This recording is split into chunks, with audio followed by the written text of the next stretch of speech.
करें तो हर सेकंड, हर मिनट, हर घंटे कितना बाय सेल हो रहा है यहाँ पे आप इजीली ट्रैक कर सकते हैं।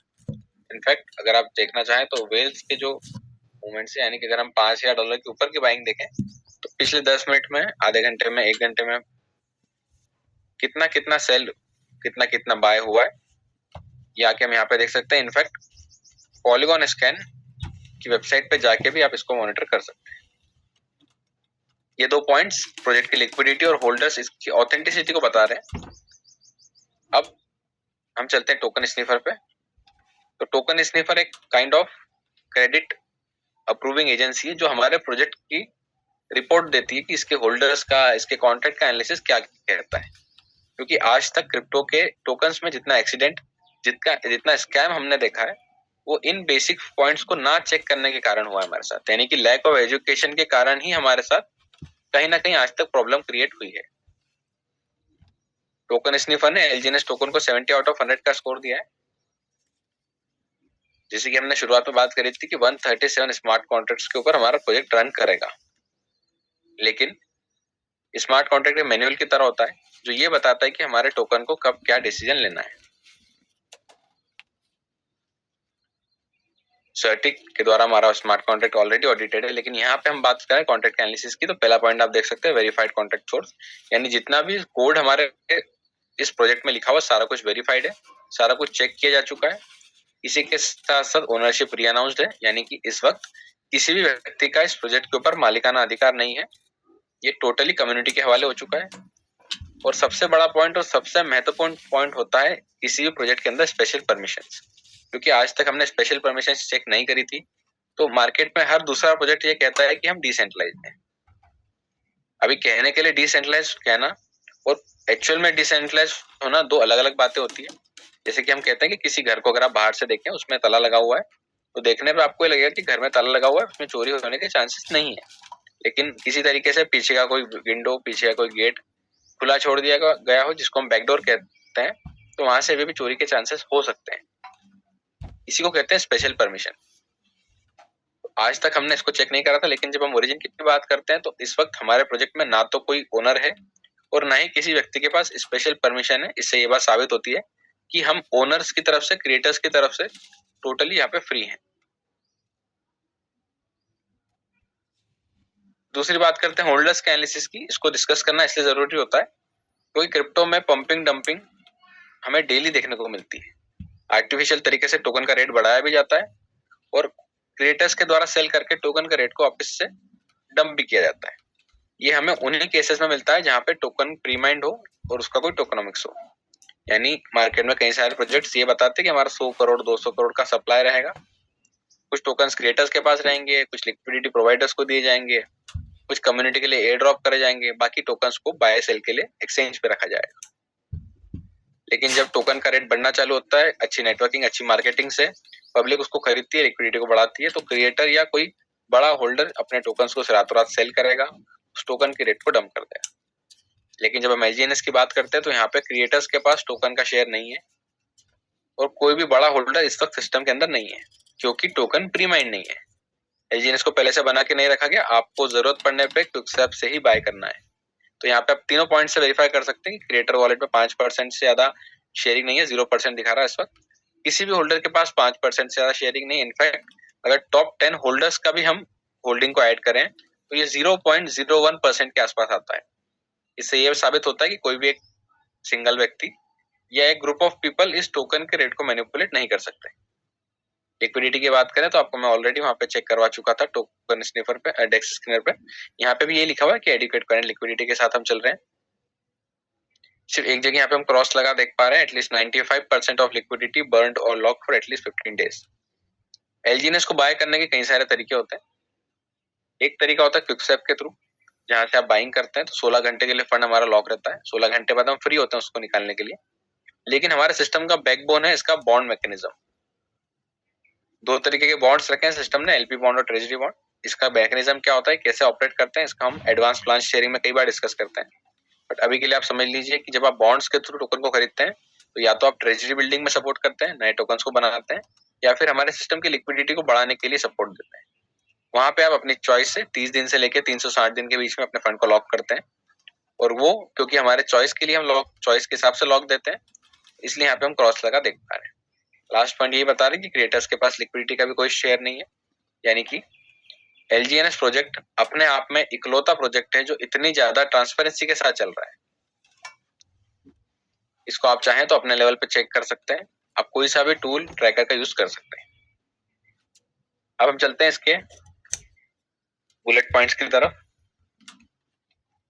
तो जिस तरीके से आप किसी भी क्रिप्टो के टोकन को कॉइन को खरीदते हैं, तो आपका डिसीजन रहता है कि आपको $1 से आना है, एक टोकन से आना है, या फिर $1,00,000 के टोकन से आना है। इसी तरीके से LGNS कोई पैकेज ऑफर नहीं करता। आप अपने आप को जहां कंफर्टेबल महसूस करते हैं, चाहे $1 हो, एक टोकन हो, या फिर $100 हो, आप अपने हिसाब से बाइंग कर सकते हैं। यहाँ पे हमको यूनिफॉर्म रिटर्न देखने को मिलता है, यानी कि इससे कोई फर्क नहीं पड़ता कि आपके वॉलेट में कितने डॉलर के टोकन है, हम सभी को सेम रिटर्न ही मिलेगा। आज तक हम देखते आए थे कि ज्वाइनिंग पैकेज के आधार पर हमारा ROI डिसाइड होता था। सबसे महत्वपूर्ण पॉइंट होता है कि हमारे फंड्स पे कोई तरीके का लॉक नहीं होता, यानी कि अगर मैं आज कुछ टोकन्स को अपने वॉलेट में बाय करके स्टेक करता हूँ, तो सिर्फ 16 घंटे के लिए मेरा फंड वार्म अप वॉलेट में रहता है। 16 घंटे बाद मैं फ्री हूँ, उन टोकन्स को अनस्टेक करके सेल भी कर सकता हूँ। 0 डे स्टेकिंग के साथ मैंने जैसे बताया, आज तक हम स्टेकिंग में समझते थे कि 3 महीना, 6 महीना, साल भर के लिए फंड को लॉक करना है, लेकिन LGNS हमको 0 डे स्टेकिंग ऑफर करता है। सिर्फ 16 घंटे के लिए फंड लॉक है, 16 घंटे बाद आप फ्री हैं अपने फंड को निकालने के लिए। कोई कैपिंग नहीं रखी है सिस्टम ने, यानी आपकी पे कोई प्रतिबंध नहीं होता है। अगर आप मार्केट से अगर 5 लाख बिटकॉइन बाय करते हैं और उसको 1 करोड़ होने पे सेल करते हैं, तो कोई भी एक्सचेंज आपको मना नहीं करता कि आप इतना प्रॉफिट नहीं ले सकते। इसी तरीके से LGNS में आपको फ्रीडम है। अगर आप $100 का टोकन लेते हैं, कल को 200, 500, $1000 का भी हो जाए, तो ये पूरा का पूरा टोकन का शेयर आपका है, इसको आप पूरा सेल करके जितना बनेगा उतना प्रॉफिट ले सकते हैं। यहाँ पे कोई मिनिमम मैक्सिमम की लिमिट नहीं रखी गई है, यानी कि जितनी आपको जरूरत हो, जितनी आपकी चॉइस हो, क्वांटिटी आप डिसाइड करेंगे। आप 60 सेकंड में फंड को बढ़ा भी सकते हैं और 60 सेकंड में ही फंड को निकाल भी सकते हैं। कोई रिन्यूअल फीस नहीं है, क्योंकि प्रकार का एडमिन या सर्विस चार्जेस आपको नहीं देना होता है। यहाँ पे सिस्टम पूरी तरीके से वॉलेट के अंदर ऑपरेट करता है, जो सिर्फ गैस फीस के ऊपर ही चलता है, यानी कि आपको कोई एक्स्ट्रा चार्जेस नहीं देना होता है।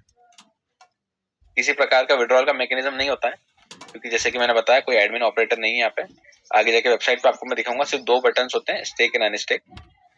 जब आपको जरूरत हो आप स्टेक अनस्टेक का इस्तेमाल कर सकते हैं। यहाँ पे LGNS हमारे फंड के ऊपर किसी प्रकार का बंटवारा या डिवीजन नहीं करता, यानी आप जो भी यहाँ पे टोकन्स को स्टेक करते हैं, ये 100% आपके रहते हैं। इन टोकन्स के ऊपर जो आज तक हम देखते आए थे MLM प्लान्स के अंदर 5 या 10% का बंटवारा होता था, जिसको हम डायरेक्ट रेफरल कहते थे, वो यहाँ पे नहीं है। यानी आपके द्वारा स्टेक करे गए टोकन्स पूरी तरीके से आपके होते हैं। आप इसलिए फ्री होते हैं कि 16 घंटे बाद पूरा शेयर या पार्ट सेलिंग कर सकते हैं। यहाँ पर डिवीजन डिस्ट्रीब्यूशन सिर्फ और सिर्फ हमारा जो आगे करने वाला हो। प्रोजेक्ट 100% डिसेंट्रलाइज्ड है, ये मैंने आपको 2 जगह क्रॉस चेक करवा दिया था। आप अपने लेवल पे जाके भी LGNS को देखने के 2 नजरिए होते हैं, या तो आप अपने फंड को बढ़ता हुआ, यानी कि आप यहाँ पे स्टेकिंग का आनंद ले सकते हैं, या फिर आप रेफर करके भी LGNS को अर्न कर सकते हैं। सबसे पहले हम बात करते हैं कि किस तरह से हम LGNS को स्टेक करके यहाँ पे इनकम जनरेट कर सकते हैं, या फिर स्टेकिंग का फायदा ले सकते हैं। तो हमारा सिस्टम ये कहता है कि 8 घंटे में आपके द्वारा स्टेक करे गए टोकन्स 0.2% से 0.4% तक बढ़ जाते हैं। इसको हम ROI कहते हैं। जो भी टोकन आपके वॉलेट में आप स्टेक करेंगे, 8 घंटे बाद 0.2 से 0.4 तक उनमें आपको ग्रोथ को मिलेगी। अच्छी बात ये होती है कि जो भी ग्रो होती है, ये ऑटोमेटिकली आके आपके प्रिंसिपल में ऐड हो जाती है, यानी कि इस ROI के लिए कोई अलग वॉलेट नहीं होता है। जब ये आके आपके प्रिंसिपल में ऐड हो जाता है, तो आपका प्रिंसिपल जो अगले 8 घंटे वाला होता है, वो पुराने ROI के साथ कंपाउंडिंग देता है, यानी कि हर 8 घंटे हमको ROI मिलता है, ये ऑटोमेटिकली आके हमारे प्रिंसिपल में ऐड होता जाता है। इसको हम कहते हैं ऑटो कंपाउंडिंग, क्योंकि हमारा फंड पुराने ROI के साथ बढ़ता चलता है। अगर एक दिन की बात करें, तो जैसे कि हमने देखा था 8 घंटे में 0.2 से 0.4% का ग्रोथ है, तो मिनिमम 0.6, मैक्सिमम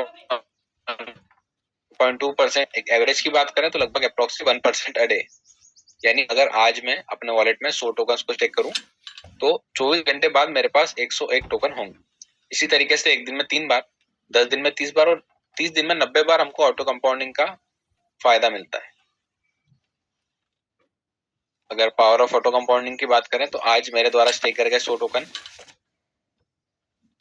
3 महीने में 200 हो जाते हैं, 6 महीने में 500 हो जाते हैं, और अगर 1 साल तक इनको मैं स्टेक पे रहने देता हूँ तो लगभग 2700 से 2800 की क्वांटिटी मुझे मेरे वॉलेट में देखने को मिलेगी। रही बात जनरेशन की, तो कई लोगों का सवाल आता है कि टोकन कहाँ से आ रहे हैं। देखिए, हमारा किसी प्रकार का जनरेशन मॉडल नहीं है, हम इकोनॉमी मॉडल है, यानी कि सिस्टम हर 8 घंटे में चेक करता है कितने नए टोकन्स बने, कितने टोकन्स बर्न हुए, सिस्टम के पास कितनी लिक्विडिटी है, और हमें आरओआई या फिर रिवॉर्ड्स में कितने टोकन्स बांटना है। इन 4 पैरामीटर्स के आधार पे ही ये डिसाइड होता है कि 0.2 से 0.4 कहाँ हमको रिटर्न देखने को मिलेगा। एक बात वापस ध्यान देने वाली है, किसी प्रकार से यहाँ पे डॉलर के बदले डॉलर या फिर आईएनआर के बदले आईएनआर का प्रॉमिस, इसी के ऊपर भी किसी प्रकार की फाइनेंशियल लायबिलिटी नहीं आती है। तो अगर हम कहते हैं ओरिजिन एक लॉन्ग लास्टिंग चलने वाला प्रोजेक्ट है, इसके कई सारे कारण हैं। अब इससे पहले कि आपको मैं जाके वॉलेट में इसका मैकेनिज्म बताऊं कि स्टेकिंग का हम फायदा किस तरीके से ले सकते हैं, मैं आपको सर्टिक की वेबसाइट पे ले चलता हूं।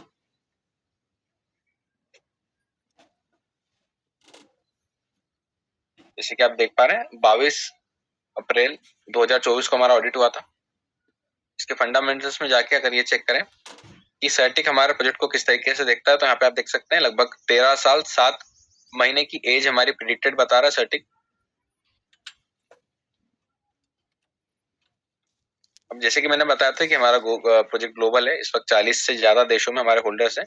तो इस चार्ट के थ्रू अगर आप देख पा रहे हो प्रॉपरली, तो वर्ल्ड मैप पे किस किस कंट्री में कितने ज्यादा यूजर्स हैं ये हम देख पा रहे हैं। जितना डार्क ग्रीन रीजन है उतने ज्यादा यूजर उस वक्त वहां पे हैं। यानी कि अगर हम बात करें तो इस मैप के हिसाब से China, Japan, South Korea, Malaysia, Indonesia, Australia, Russia, इन देशों में काफी ज्यादा होल्डर्स हैं। इंडिया अभी शुरुआत है, अब मैप के थ्रू भी देख सकते हैं। ये सर्टिक के डेटा से हमने वेरीफाई करा। अब हम चलते हैं टोकन पॉकेट एप्लीकेशन की तरफ। तो आप किसी भी डिसेंट्रलाइज वॉलेट का इस्तेमाल कर सकते हैं, जैसे कि मैंने आपको बताया था। तो इस मेरी स्क्रीन पे आप देख पा रहे हैं यहाँ पे 5 टोकन्स अवेलेबल है। पॉलीगॉन की ब्लॉकचेन मैंने सिलेक्ट करी हुई है। आज तक हमको टोकन्स को इंपोर्ट करने के लिए कॉन्ट्रैक्ट एड्रेस की जरूरत होती थी, लेकिन जब हम ओरिजिन की बात करते हैं, अगर मैं यहाँ पे प्लस बटन प्रेस करूँ तो आप देखेंगे एलजीएनएस ऑलरेडी या ट्रेंडिंग टोकन्स में हमको हमेशा देखने को मिलता है। कारण है इसका ऑथेंटिसिटी और इसका ट्रेंडिंग वॉल्यूम। जैसे कि हमने कहा था हम डिसेंट्रलाइज फाइनेंस है, तो अगर मैं यहाँ पे डेफी को प्रेस करूँ तो इस वक्त टोकन पॉकेट एप्लीकेशन भी हमको एक ऑप्शन देता है इसको चेक करने का। तो यहाँ पे अगर मैं ओरिजिन को प्रेस करूँ तो आप देख सकते हैं कि ओरिजिन एक डिसेंट्रलाइज फाइनेंस का प्रोजेक्ट है, और इस वक्त ओरिजिन में लगभग $2600 मेरे पास अवेलेबल है, और यहाँ पे एलजीएनएस एज अ करेंसी भी सप्लाई में दिखा रहा है। इसके डेप के ऊपर चलते हैं।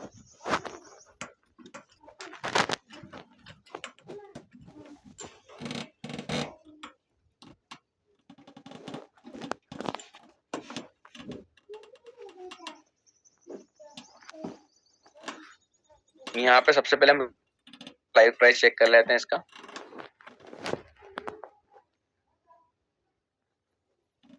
तो $14.95 का एक टोकन है, मतलब मोटा मोटा $15 मान लेते हैं। यानी कि मुझे अगर एक टोकन खरीदना है, एक एलजीएनएस टोकन, तो उसके लिए मुझे $15 की जरूरत पड़ेगी। स्टेक में यहाँ पे आप देख सकते हैं, जैसे कि मैंने बताया था सिर्फ 2 बटन्स होते हैं, स्टेक एंड अनस्टेक। तो जब भी आपको फंड ऐड करना होता है आप स्टेक करते हैं, फंड को विड्रॉ करने के लिए अनस्टेक करते हैं। और आप चाहें तो 0.001 से लेके मैक्सिमम जितने टोकन्स आपके पास स्टेक्ड है 60 सेकंड के अंदर इसका आप डाई बना के बाहर निकाल सकते हैं। सिस्टम की स्ट्रेंथ का आप अंदाजा लगा सकते हैं कि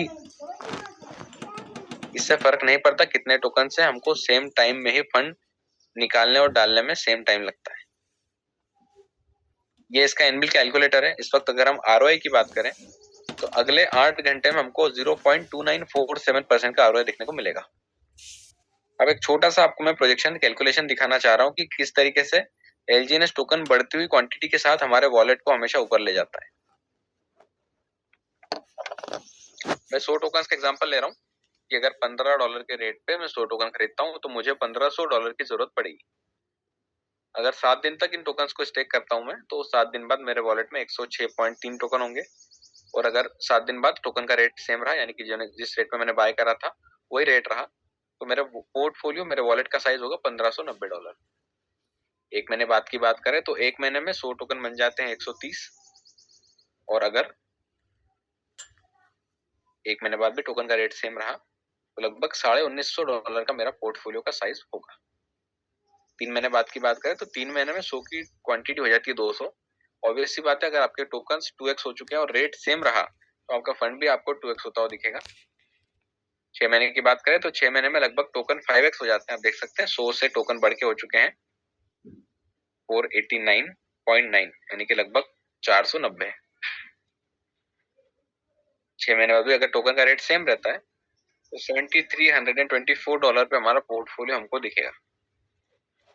एक साल बाद की बात करें तो एक साल में टोकन 100 से बढ़ के हो जाते हैं 2508, यानी कि 25 टाइम्स हमारे टोकन मल्टीप्लाई हो चुके हैं। अगर एक साल बाद भी टोकन का रेट सेम रहा, यानी कि $15 का ही रहा एक टोकन, तो आपका पोर्टफोलियो लगभग $37,500 का होगा। यानी 2500 का अगर आप मल्टीप्लाई करेंगे 15 से तो आपको यही फिगर देखने को मिलेगा। अब आज तक हम देखते आए थे प्रोजेक्ट्स को हमको मोटिवेशन से ये दिखाया जाता था कि टोकन का रेट बढ़ने वाला है, बाय करो। लेकिन एलजीएनएस अपने आप में इकलौता प्रोजेक्ट है जो आपको ये कह रहा है कि रेट घटने पे भी आपको फायदा होगा, क्योंकि आपकी टोकन की क्वांटिटी बढ़ चुकी है। तो यहाँ पे देखिए एक साल बाद 3 केस बन सकते हैं। टोकन का रेट बढ़ेगा, घट फिर सेम का। तो बढ़ने वाले केस में तो ऑब्वियसली हमको फायदा होगा। हम टोकन का रेट सेम रहा है उस केस में भी देख चुके हैं कि 25 टाइम्स हमारा फंड बढ़ चुका है। लेकिन रेट घटने पे क्या होगा, तो देखिए 15 का मेरा बाइंग का रेट था, अगर एक साल बाद रेट 50% डाउन भी चले जाता है, यानी अगर $60 पे एक टोकन चले जाता है, तो मेरे पास अगेन क्वांटिटी होगी 25 टोकन की। 2500 का मल्टीप्लाई करेंगे 7.5 से तो ये फिगर लगभग $18,000, यानी कि साल भर बाद 50% डाउन जाने पे भी मुझे टोकन लगभग 12 टाइम्स का 12 टाइम्स का रिटर्न बना के दे रहा है। इसी के साथ साथ आप देखें कि रेट अगर और कम हो जाए, यानी कि आज मेरा जो बाइंग का रेट है $15 का, अगर ये 75% डाउन चले जाए, यानी कि $3.75 पर टोकन का रेट चले जाता है, तो आप अगर 2500 का मल्टीप्लाई करेंगे 3.75 से तो ये फिगर आता है $9,000। यानी टोकन 75% डाउन जाने पे भी मेरा पोर्टफोलियो 5x करके दे रहा है। इस तरीके से आप देखेंगे आप रेट कितना भी कम करते चले, जैसे कि मैंने शुरुआत करी थी कि एक वक्त के बाद आपके पास टोकन की संख्या इतनी ज्यादा होती है कि इस घटते रेट को भी वो बैलेंस कर लेता है। किसी प्रोजेक्ट में आज तक हमको वर्स्ट केस का डिस्कशन नहीं देखने को मिलता था, क्योंकि प्रोजेक्ट में ट्रांसपेरेंसी और ऑथेंटिसिटी नहीं होती थी। लेकिन ओरिजिन आपको रनवे तक दिखाता है। वर्स्ट केस की बात भी हम कर लेते हैं। वैसे देखा जाए तो वर्स्ट केस की संभावना कम होती जाती है। क्यों? क्योंकि डेली आप देख रहे हैं हमारे होल्डर्स बढ़ रहे हैं, हमारी लिक्विडिटी बढ़ रही है। और अब जो आने वाले प्रोजेक्ट्स हैं, स्टेबल कॉइन, खुद का डेक्स, लैंडिंग बोरिंग एग्रीमेंट्स, ये एलजीएनएस का यूज केस, इसकी डिमांड बढ़ाने वाले हैं। तो इस केस की संभावना कम होती जाएगी। फिर भी अगर हम ऐसा मान लें कि वर्स्ट केस क्या हो सकता है, तो सबसे खास बात होती है एलजीएनएस की कि ये ट्रेजरी बनाते हुए चलता है। इस वक्त हमारे पास $100 मिलियन से भी बड़ी ट्रेजरी है। अभी ट्रेजरी क्या होता है, तो देखिए जिस तरीके से इंडियन गवर्नमेंट को जब नए करेंसी नोट्स की जरूरत होती है, तो इंडियन गवर्नमेंट जितना आरबीआई के पास गोल्ड रखता है उसके सामने उसी की वैल्यू के नोट प्रिंट करे जाते हैं। यानी कि आपके और मेरे वॉलेट में जो इस वक्त 500 100 रुपए का नोट रखा है, इस नोट के पीछे कुछ ना कुछ गोल्ड रखा हुआ रहता है ताकि वो इस नोट को बैकअप दे दे। इसी तरीके से जब एलजीएनएस टोकन की ट्रेजरी बॉन्ड के थ्रू मिंटिंग होती है, तो एक एलजीएनएस को बनाने के लिए $1 का बैकअप फंड रखना होता है। यानी अगर हमारे पास एक टोकन है तो इसके पास $1 का बैकअप है। वर्स्ट केस में अगर ऐसा भी मान ले कि $1 पे इसका रेट चले जाए, तो उस केस में साल भर बाद आपके पास होंगे 2500 टोकन। 2500 का अगर आप एक से मल्टीप्लाई करें तो ये फिगर आता है $2500। यानी कि 15 के रेट पे मैंने 100 टोकन खरीदे थे और डाले थे $1500। एक साल बाद वर्स्ट केस में भी मेरा पोर्टफोलियो $2500 का होगा, यानी कि 55% का रिटर्न मुझे वर्स्ट केस में देखने को मिल रहा है। उम्मीद करता हूँ इस पोजीशन को आप समझ पाए होंगे। आपके लिए एक और सुविधा अवेलेबल रहती है, क्योंकि हमारा फंड यहाँ पे लॉक नहीं होता है, तो हम हमारा वक्त के साथ प्रॉफिट सेल कर करके ब्रेक इवन भी कर सकते हैं। जिस तरीके से अगर आज मैं 100 टोकन लेता हूँ और मैं इसको कंपाउंडिंग ना करना चाहूँ, तो उस केस में 10 दिन बाद मेरे पास 10% की ग्रोथ होगी, यानी कि मेरे वॉलेट में होंगे 110 टोकन। अब ऊपर के 10 टोकन एज अ प्रॉफिट अगर मैं सेल कर दूं तो मेरा कुछ फंड यहाँ से फ्री हो जाता है। अगेन 10 दिन बाद मेरे पास फिर 100 पे 10 टोकन बनेंगे, यानी मेरे वॉलेट में 110 टोकन होंगे। फिर ये मैं 10 टोकन को एज अ प्रॉफिट में मार्केट रेट पे सेल कर दूंगा, यानी कि हम हमारा प्रॉफिट हर 8 दिन में सेल करते चलेंगे। इससे होगा ये कि 3 से 4 महीने के बीच में एक ऐसा टाइम पीरियड आएगा जिसको हम कहते हैं ब्रेक इवन पॉइंट, जहाँ पे जाके हमने जितने पैसे लगाए थे 100 टोकन खरीदने के लिए उसको हम फ्री कर चुके हैं और अभी भी हमारे वॉलेट में 100 टोकन होंगे। अब इसको हम ऑटो कंपाउंडिंग के लिए छोड़ सकते हैं। नुकसान सिर्फ इतना सा होता है कि जो कंपाउंडिंग हमको 12 महीने में मिलना थी वो हमको अब 16 महीने, 17 महीने, 15 महीने में मिलेगी, लेकिन विदाउट एनी रिस्क। हम एब्सोल्युटली जीरो रिस्क की जोन में आ जाते हैं। अब जो भी हमने प्रोजेक्शन देखा इसको जाके एक चार्ट के थ्रू समझते हैं। तो हमारी टीम के एक लीडर ने इस चार्ट को क्रिएट करा था। ये एग्जैक्टली वो सिनेरियो बता रहा है कि आज से ठीक 1 साल पहले, 12 महीने पहले, 11 महीने पहले, 10 महीने पहले किसी ने एलजीएनएस टोकन खरीदा होता तो आज वो क्या पोजीशन पे होता। तो देखिए 7 मार्च 2024 को जब इसकी शुरुआत हुई थी तब टोकन का रेट था $4 पर टोकन। लेकिन प्रोजेक्ट की शुरुआत में सिर्फ बायर्स होते हैं, यानी कि सिर्फ खरीदार होते हैं, बेचने वाला कोई होता नहीं है। तो जब ज्यादा खरीदार किसी मार्केट में होते हैं तो ऑब्वियस सी बात है चीज का रेट बढ़ता है। तो ऑल टाइम हाई का रेट इसने हिट करा था 7 अप्रैल 2024 को 80 का रेट। प्रोजेक्ट को मैच्योर होने के लिए साल, 1.5 साल, 2 साल का समय लगता है, लेकिन हम तो फिर भी ये मान लेते हैं कि आपने 7 अप्रैल 2024 को अगर 80 के रेट पे 100 टोकन खरीदे होते तो हमारा यहाँ पे लगता $8,000। ठीक 11 महीने बाद की बात करते हैं। 11 महीने बाद आपके टोकन मल्टीप्लाई होके हो जाते 1785, यानी कि 100 टोकन बन जाते 1785। 7 मार्च 2025 को इसका रेट था $19 पर टोकन। तो 19 का आप जब मल्टीप्लाई करेंगे 1785 से तो ये फिगर आएगा $33,915। शुरुआत हमने करी थी $8,000 से, यानी 11 महीने बाद $25,915 का प्योर प्रॉफिट, यानी पोर्टफोलियो 4 to 5 टाइम्स का रिटर्न हमको बना के दे रहा है। एग्जैक्टली वही केस है जहाँ पे टोकन का रेट अपने बाय रेट से 75% डाउन। इस पूरे चार्ट का जब आप एनालिसिस करेंगे, इसके कैलकुलेशंस को समझेंगे तो आपको एक बात समझ में आएगी कि एलजीएनएस जो है सिर्फ पेशेंस का प्रोजेक्ट है। जितना पेशेंटली आप अपने टोकन को होल्ड करेंगे, जितना ज्यादा इसको मल्टीप्लाई कंपाउंड होने का मौका देंगे, उतने ज्यादा चांसेस है इसकी आप कभी लॉस में ना जाएं। ये हमने बात करी इसके नॉन वर्किंग प्लान के बारे में कि किस तरीके से आप